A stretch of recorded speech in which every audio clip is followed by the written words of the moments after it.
सचमुच सिर्फ बारिश असम की तबाही का वजह है? क्या सरकार ने जिस बादल फटने की बात कही उसके पीछे पूरी सच्चाई कुछ और है? अगर करोड़ों रुपया हर साल बाढ़ रुकने पर खर्च होते हैं तो फिर हजारों लोगों पर क्यों ये सब होता है? आखिर क्यों असम के लोग को हर मानसून में अपना घर छोड़कर राहत शिवारों में जाना पड़ता है? आखिर क्यों? सबसे बड़ा सवाल, क्या यह प्राकृतिक आपदा है या इंसानों की बनाई हुई एक ऐसी समस्या जिसे हर साल प्राकृतिक कहकर भूल जाने की कोशिश की जाती है असम की ओर से?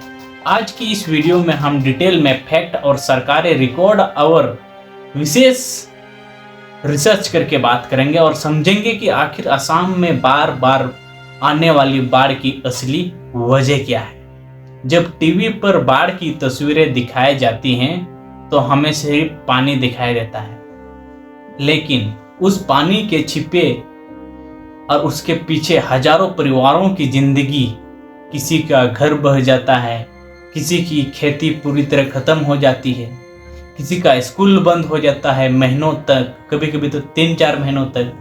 कई परिवार अपने में से किसी एक खास परिजन को हमेशा हमेशा के लिए उस पानी में खो देते हैं। असम के लोगों के लिए बाढ़ कोई एक दिन का खबर नहीं है, उनकी जिंदगी की हर साल लौटने वाला दर्द है। हर साल ऐसे ही आता है। लेकिन सवाल यह है, क्या सचमुच हर साल इतनी बड़ी तबाही सिर्फ प्रकृति करती है या कोई और? या कहीं ना कहीं हमारी व्यवस्था की भी इसमें जिम्मेदारी बनती है?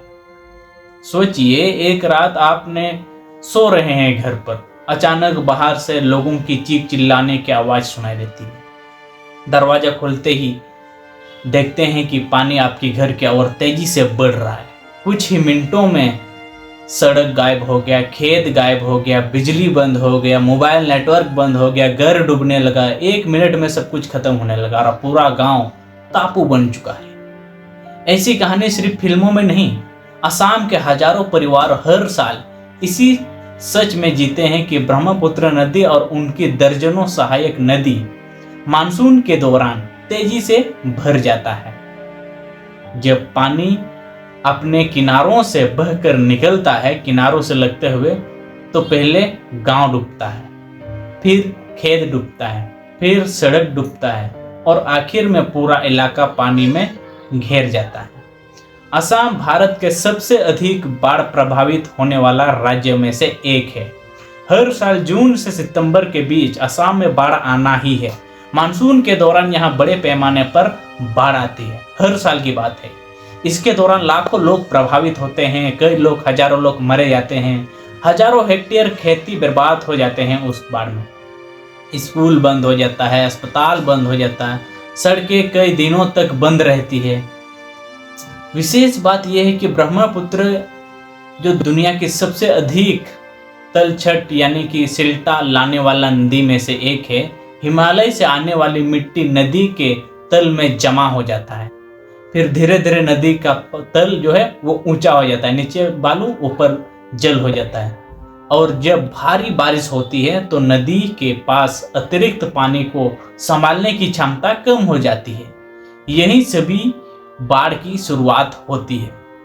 यह कहानी सिर्फ इतनी है कि अगर सिर्फ नदी जिम्मेदार होती तो क्या हर साल इतनी बड़ी तबाही होती? खाली बारिश का कारण होता तो नहीं, ऐसा नहीं है। यहीं से शुरू होता है असली कहानी।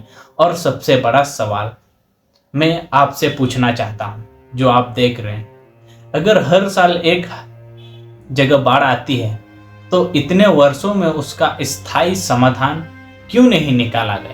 आप हमें कमेंट में लिखकर जरूर बताएं कि क्यों नहीं निकाला गया जब हर साल आ रहा है। जब इस बार बाढ़ आई तो शुरुआत में कहा गया कि इसकी वजह बादल फटना है, लेकिन क्या मौसम विभाग के आंकड़े भी यही कहते हैं? क्या बारिश वास्तव में इतनी असामान्य थी या फिर असली वजह कहीं और छिपी हुई है जो आपको बताया नहीं जा रहा, ना कि दिखाया जा रहा? लेकिन इस बार जो तबाही इतनी बड़ी क्यों हुई, ये सोचने वाली बात है।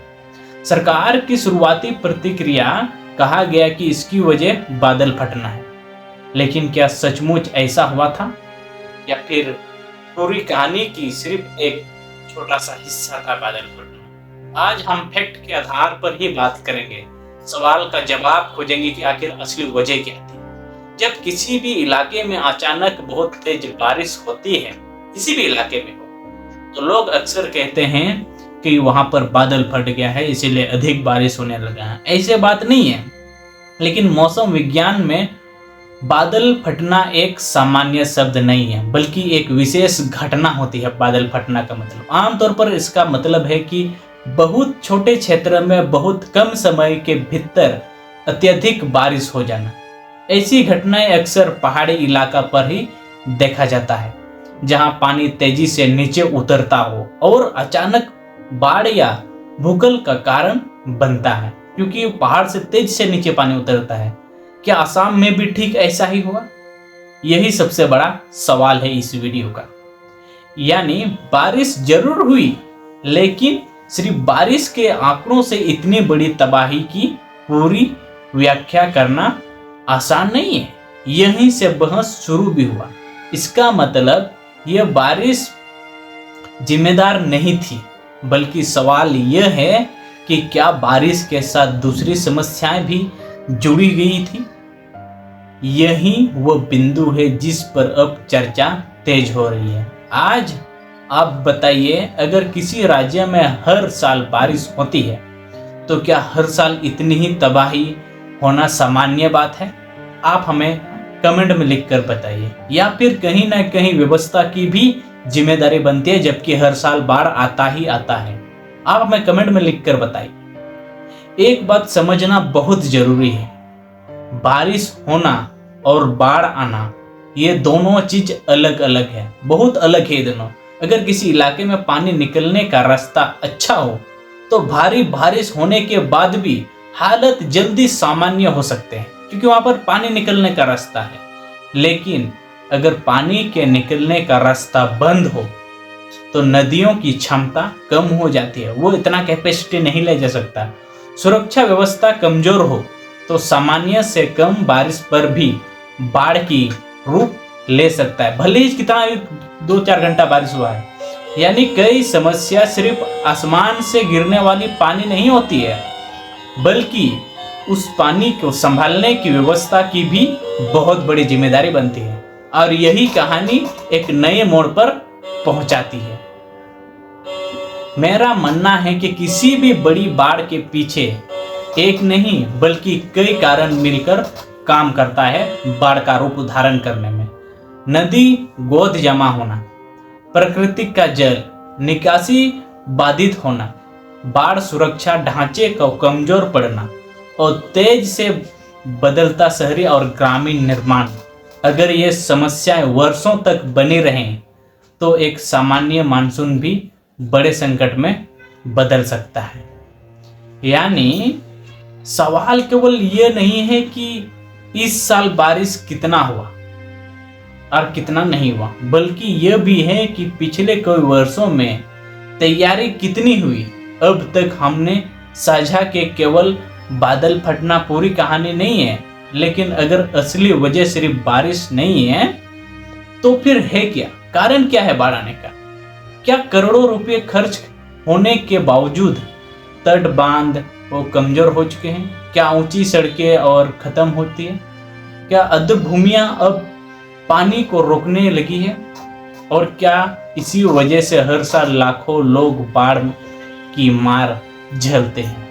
अब सवाल, अगर बारिश अकेले वजह नहीं है तो फिर असली वजह क्या है? अब डिटेल में जानते हैं। आज हम उन कारणों की जांच पड़ताल करेंगे जिनकी चर्चा वर्षों से होती आ रही है, लेकिन आपको बताया नहीं जा रहा, आपको सिखाया नहीं जा रहा है। जब भी असम में बाढ़ आती है सबसे पहले चर्चा होती है तट बांधों की। इनका उद्देश्य साफ है कि नदी की पानी को आबादी की खेतों तक पहुंचाने से रोकने ये काम होता है। दशकों से सरकार नए तट बांध बनाने की कोशिश कर रही है। पुराने तट बांधों की मरम्मत पर भी पैसे खर्च होता रहा है हर साल, लेकिन हर साल खबरें आती है कि तंबट टूट गया, कहीं उसमें दरार आ गई, कहीं तेज हवा से, कहीं बहाव से उसका टूट गया। यही वजह है कि कई दिनों से यही चर्चा पर चल रहा है। मतलब उनकी समय पर मरम्मत, निगरानी, वैज्ञानिक डिजाइन भी उतनी ही जरूरी है कि कुछ रिपोर्ट में यह भी सवाल उठाया गया कि कई तटबंध अपनी प्रभाव क्षमता खो चुके हैं और उन्हें बड़े स्तर पर मजबूत करने की आवश्यकता है। अगर ऐसे तो यह केवल एक प्राकृतिक चुनौती नहीं हो सकती, बल्कि रख रखाव और योजना का भी सवाल बनता है। अब जरा एक तस्वीर देखिए। मान लीजिए किसी गांव के आसपास पहले खुले मैदान और प्राकृतिक जल निकास के रास्ते थे। बारिश का पानी धीरे धीरे फैल कर निकल जाता, लेकिन समय के साथ ऊंची सड़कें बन जाता है। वहां पर नई कॉलोनियां, घर, बड़े बड़े बिल्डिंग बनने लगते हैं और कई जगह प्राकृतिक जल निकास के रास्ते साकरे यानी कि बंद हो जाता है, छोटा छोटा हो जाते हैं। तो ऐसे स्थिति में बारिश का पानी जाएगा कहाँ? जल्दी बाहर निकल भी नहीं पाता है। यानी विकास जरूरी है, लेकिन अगर विकास प्रकृति को समझे बिना हो तो वही विकास कभी कभी नई समस्या भी पैदा कर सकता है, जैसे आसाम में हो रहा है अभी। अगर आपके इलाके में भी हर साल जल भराव होता है तो कमेंट में लिखिए कि क्या वो बारिश है या पानी निकलने का रास्ता बंद हो जाना। क्या आपको क्या लगता है? आप अपना अनुभव चर्चा करके आप हमें कमेंट में जरूर बताइएगा। जब बारिश ज्यादा होती है, बहुत अधिक होती है, 2-3 दिन तक, तो क्षेत्र अतिरिक्त पानी को कुछ समय के लिए अपने अंदर समेट लेती है। इससे बाढ़ का दबाव कम होता है, लेकिन वर्षों में कई अर्धभूमियां, सैकड़ों कुछ ऐसे अतिक्रमण हुआ है और कुछ का स्वरूप बदल गया। पर्यावरण विशेषज्ञ के लंबे समय से चेतावनी देते आ रहे हैं हम सबको। यदि प्राकृतिक जल भंडार के क्षेत्र कम होते हैं तो बाढ़ का खतरा बढ़ सकता है। यानी प्रकृति ने जो सुरक्षा व्यवस्था बनाई थी उसे कमजोर करने का अक्सर अब दिखाई देना पड़ता है। हर साल बाढ़ नियंत्रण, राहत और मरम्मत पर बड़ी राशि खर्च की जाती है। असम पर भी खर्च होती है हर साल। लेकिन इसके साथ एक और सवाल बार बार उठता है, क्या इन योजनाओं का प्रभाव जमीन पर उतना ही दिख रहा है जितनी उम्मीद की जाती है बाढ़ को रोकने की? कई सामाजिक कार्यकर्ताओं और विशेषज्ञों और पत्रकारों ने यह मांग उठाई है कि बाढ़ प्रबंधन से जुड़ी परियोजनाओं का नियमित सामाजिक और तकनीक ऑडिट हो। क्या हुआ, नहीं हुआ, कैसे हुआ और कहाँ कितना काम हुआ, कहाँ कितना खर्च हुआ और उसका वास्तविक परिणाम क्या निकल रहा है, ये ऑडिट होना चाहिए। पारदर्शिता और जवाबदेही जितनी मजबूत होगी उतना ही लोगों का भरोसा भी बढ़। की समस्या सिर्फ बारिश नहीं, लेकिन सबसे बड़ा सवाल अब भी बाकी है। क्या इसका कोई स्थानीय समाधान नहीं है? क्या असम ऐसी मॉडल से सीख सकता है जैसे आपदा प्रबंधन, जाल माल नुकसान काफी हद तक कम हो जाता है? और आखिर मुख्यमंत्री वहां के जो असम के हेमंत बिस्वा शर्मा सामने बड़े चुनौती का क्या असर करेगा उसके ऊपर? या हर राज्य में चक्रवात और भारी बारिश जैसे प्राकृतिक चुनौती का सामना करता है? यह हेमंत बिस्वा शर्मा को सोचने की जरूरत है। लेकिन पिछले कुछ वर्षों में वहां समय पर चेतावनी, बड़े पैमाने पर लोगों को सुरक्षित स्थानों पर पहुंचाने की बेहतर आपदा प्रबंधन की वजह से जान माल का नुकसान कम करने की दिशा में उल्लेखनीय प्रगति हुई है। इसका मतलब यह नहीं है कि हर राज्य में परिस्थितियां एक जैसी हैं, ऐसे बात नहीं है। असम की भौगोलिक स्थिति अलग है। ब्रह्मपुत्र की जैसे विशाल नदी अलग चुनौती पेश करती है, लेकिन बेहतर तैयारी, समय पर चेतावनी और स्थानीय स्तर पर मजबूत व्यवस्था जैसे सिद्धांत हर राज्य में उपयोग हो सकते हैं, आपके राज्य में भी, हमारे राज्य में भी। यानी कि केवल राहत कार्य पर्याप्त नहीं होंगे, लंबी अवधि योजना बनाने होगी आपको भी और हमको भी। सबसे पहले राज्य का नया हजरात मैप तैयार किया जाए, ऐसे मानचित्र जो यह बताए कि कौन से इलाके सबसे अधिक खतरे में हैं और वहां भविष्य में जोखिम बढ़ सकता है, ऐसा एक मैप तैयार किया जाए। दूसरा, बाढ़ का प्रभावित क्षेत्र में स्थायी और मजबूत फ्लड सिलेक्टर बनाया जाए ताकि लोगों को हर साल स्थायी शिविरों पर निर्भर ना रहना पड़े। और तीसरा, ईयरली वार्निंग सिस्टम और मजबूत किया जाए। अगर लोगों को समय रहते ही सूचना मिले तो वे अपने परिवार, पशु, जरूरी सामान की सुरक्षित स्थान पर ले जा सकते हैं। और चौथा, तट बांधों की नियमित तकनीक जांच हो, जांच जहां मरम्मत की जरूरत हो वहां समय रहते काम पूरा किया जाए। और पांचवां, प्राकृतिक अर्धभूमियां और जल निकासी रास्ता का संरक्षण किया जाए ताकि अतिरिक्त पानी जब हो तो फैलने की जगह मिल सके। अब मैं आपसे एक सवाल पूछना चाहता हूं, आप हमें कमेंट में बताइए, अगर आप असम के मुख्यमंत्री होते तो सबसे पहले क्या लेते? ताड़ बांध मजबूत करते, नई जल निकासी व्यवस्था बनाते, या फिर बाढ़ की प्रभावित लोगों की पुनर्निवास पर सबसे पहले काम करते हैं? आप अपनी राय हमें कमेंट में लिखकर जरूर बताएं कि आप सबसे पहले क्या करते हैं। बाढ़ जैसे आपदा से निपटना केवल सरकार की जिम्मेदारी नहीं है, समाज की भी बड़ी भूमिका होती है इस पर। स्थानीय प्रशासन, आपदा प्रबंधन दल, स्वयं सेवाएं संगठन और आम नागरिक की भी बहुत बड़ी रोल होती है इसमें। सभी मिलकर नुकसान को कम कर सकते हैं, क्योंकि बाढ़ एक के घर में नहीं, सबके घर में आता है। लेकिन सरकार की सबसे बड़ी जिम्मेदारी है कि पारदर्शिता, अगर बाढ़ नियंत्रित पर खर्च होने वाले धन का नियमित ऑडिट हो तो बहुत ही अच्छी बात है। अगर हर परियोजना की प्रगति सार्वजनिक हो तो और अच्छी बात है। अगर लोगों की शिकायतों पर समय पर रहते हुए कार्रवाई हो तो भरोसा भी बढ़ेगा और व्यवस्था भी मजबूत रहेगा। बढ़ाएगा नहीं, हर साल राहत देने की भी बहुत ही जरूरी है, लेकिन उससे भी ज़्यादा जरूरी है कि ऐसी व्यवस्था बनाए जाए जिसे राहत की जरूरत ही कम पड़ने लगे। असम की बाढ़ हमें एक बड़ा सबक देती है कि प्राकृतिक आपदाओं को पूरी तरह से रोका जा सकता है, लेकिन नुकसान को जरूर कम किया जा सकता है।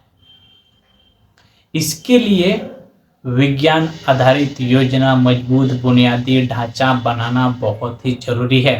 प्रत्येक संसाधनों को संरक्षण, पारदर्शी और प्रशासन पर समय पर कार्रवाई, इन सभी की जरूरत है। जब तक हर साल वही समस्याएं दोहराई जाती रहेगी तब तक हर मानसून हजारों परिवारों को ले डूबते जाएगा। हर साल की बात है ये। लेकिन अगर आज सही फैसले लिए जाएं, सही बात उठाए जाए तो आने वाले वर्षों में लाखों लोग का जीवन अधिक सुरक्षित बनाया जा सकता है, खास करके असम वालों का। अगर आपको लगता है कि देश की बड़ी समस्या परफेक्ट और आसान भाषा में इस वीडियो आपको बताने की जरूरत लगी हो आपको, तो वीडियो को लाइक कर दीजिएगा। वीडियो को अधिक से अधिक हर एक असम वासी तक सर्च कर भेज दीजिएगा, शेयर कर दीजिएगा कि उनको भी पता चले कि आखिर इसका समाधान कैसे है। और सब्सक्राइब करना बिल्कुल मत भूलिएगा। तो मिलते हैं अगली वीडियो में, तब तक ले सभी को जय हिंद, जय भारत।